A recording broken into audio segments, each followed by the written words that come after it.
નમસ્કાર ધોરણ 9ના વહાલા વિદ્યાર્થી મિત્રો, આજે આપણે આ વિડીયો લેક્ચરની અંદર તમારી જે વાર્ષિક પરીક્ષા ચાલુ થઈ છે તેમની અંદર વિજ્ઞાન વિષયનું કુલ 80 ગુણનું જે પેપર છે તેમનું પેપર અને સાથે સાથે એમનું સોલ્યુશન આ વિડીયો લેક્ચરની અંદર આપણે જોવાના છીએ. આ પેપર નંબર 3 છે મિત્રો. પેપર નંબર 1 અને પેપર નંબર 2ની જે લિંક છે એ નીચે ડિસ્ક્રિપ્શન બોક્સની અંદર તમને મળી જશે. તો આ મોસ્ટ આઈએમપી પેપરો છે, તો એક વખત જોઈને જજો.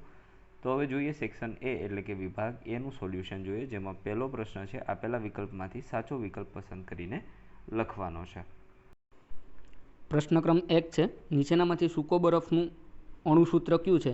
તો સૂકા બરફનું અણુસૂત્ર આવશે CO2 સોલિડ ફોર્મ. ત્યારબાદ પ્રશ્ન ક્રમ 2 છે, એક સંયોજનનું આણ્વીય દળ 100 μ છે, તો તે સંયોજન કયું હશે? તો એમની અંદર આવશે Na2CO3. ત્યારબાદ પ્રશ્ન ક્રમ 3 છે, કોષ કેન્દ્ર દ્રવ્ય અને કોષરસ વચ્ચે દ્રવ્યોના વિનિમય માટે કઈ અંગિકા જવાબદાર છે? તો એમની અંદર આવશે કોષ કેન્દ્ર પટલ.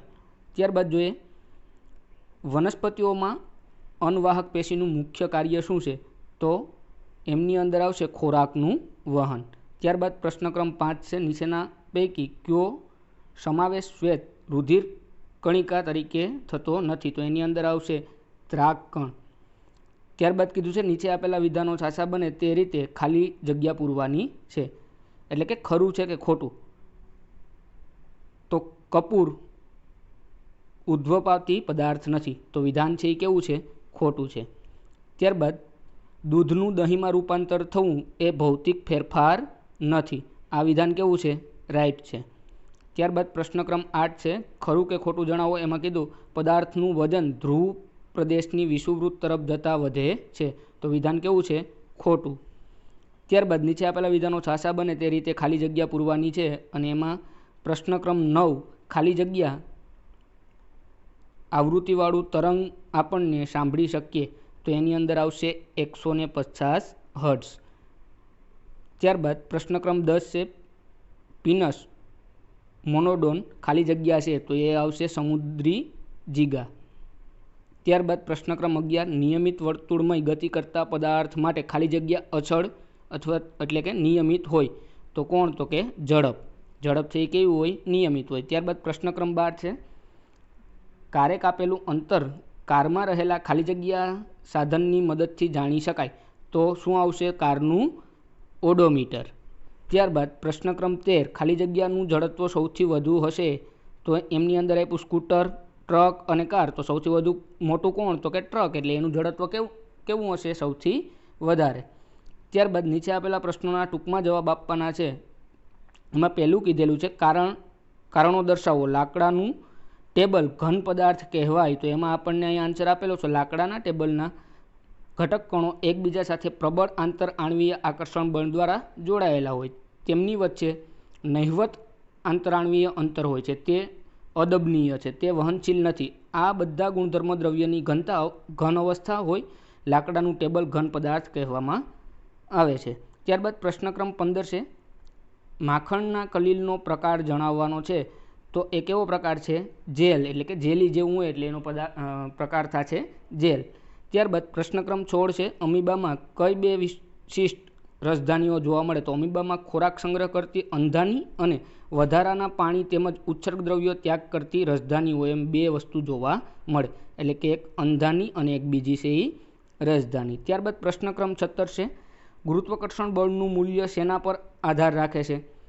તો એમાં આવશે ગુરુત્વાકર્ષણ બળનું મૂલ્ય બે પદાર્થના દળ અને તેમની વચ્ચેના અંતર પર આધાર રાખતું હોય. ત્યારબાદ પ્રશ્ન ક્રમ 18, ગરમ તેમજ સૂકા દિવસોમાં કુલર વધુ ઠંડક આપે છે અને શા માટે? તો ગરમ તેમજ સૂકા દિવસોમાં બાષ્પીભવનનો વેગ વધુ હોવાથી આ દિવસોમાં કુલર શું કરશે? તો કે વધુ ઠંડક આપશે. ત્યારબાદ પ્રશ્ન ક્રમ 19, બ્રોઇલર અને ઈંડા આપવાવાળી લેયર એટલે કે મરઘીઓમાં શું ભેદ હોય છે? તેમના પ્રબંધકના ભેદને પણ સ્પષ્ટ કરવાનું કીધું છે. તો એમાં જોઈએ બોઇલર માછ ઉત્પાદન માટેની મરઘી કરતાં ઈંડા એટલે કે લેયર મરઘી કરતાં નાની હોય છે. બોઇલરની નિવાસ, પોષણ અને પર્યાવરણ જરૂરિયાત ઈંડા આપવાવાળી મરઘીઓથી કેટલીક અંશે અલગ હોય.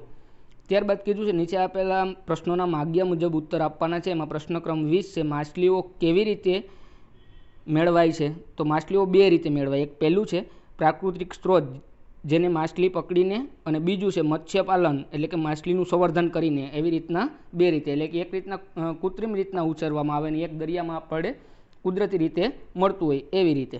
ત્યારબાદ પ્રશ્ન ક્રમ 21, તંતુ ઘટક પેશીના કાર્ય કયા છે? તો તંતુ ઘટક પેશીના ટોટલ 2 કાર્ય છે. એમાં પહેલું જોઈએ પેશીઓના સમારકામમાં મદદરૂપ થાય, અને બીજું આંતરિક અંગોના આધાર આપવાનું પણ કાર્ય કરે.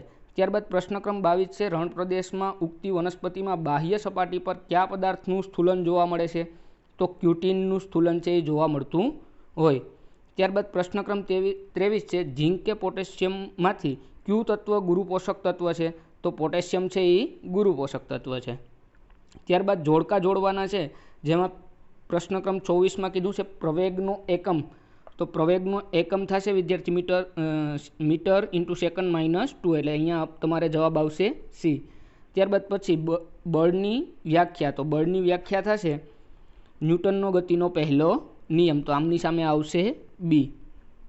ત્યારબાદ સેક્શન બીનું સોલ્યુશન જોઈએ આપણે, જેમાં કીધું છે નીચે આપેલા પ્રશ્નોના 25 થી 37 પૈકી કોઈ પણ 9 પ્રશ્નોના 40 થી 50 શબ્દની મર્યાદામાં છે એ તમારે ઉત્તર આપવાના છે.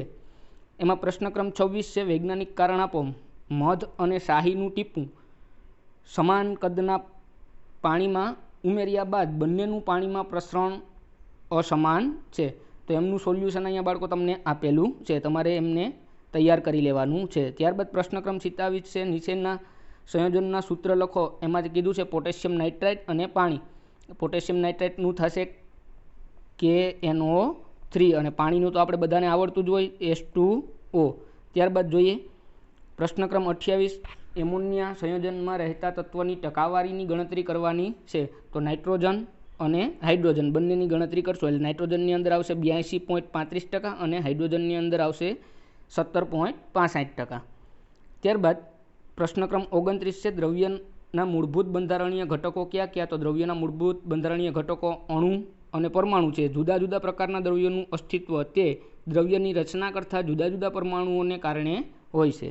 ત્યારબાદ પ્રશ્ન ક્રમ 30 છે, બહુકોષીય જીવોમાં પેશીઓની ઉપયોગિતા શું? તો એમનું સોલ્યુશન પણ અહીંયા આપેલું છે, તમારે વિડીયો પોઝ કરી અને એ તૈયાર કરી લેવાનું છે, અથવા તો એમના સ્ક્રીનશોટ છે એ લઈ લેવાના છે.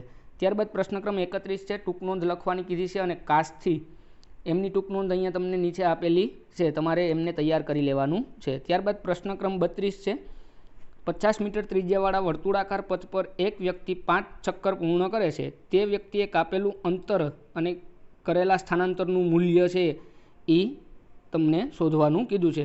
તો એમનું પણ સોલ્યુશન અહીંયા નીચે આપેલું છે. હવે હું પેપરને ધીમે ધીમે સ્ક્રોલ કરું છું, તમારે એમના સ્ક્રીનશોટ લઈ લેવાના છે અને આ પેપર તૈયાર કરી લેવાનું છે, અને કાલે તમારે મને કોમેન્ટ કરીને બતાવવાનું છે કે તમને આ પેપરની અંદરથી કેટલા માર્ક આવે છે. તો ચાલો બાળકો, હવે આપણે ધીમે ધીમે પેપરને સ્ક્રોલ કરીએ.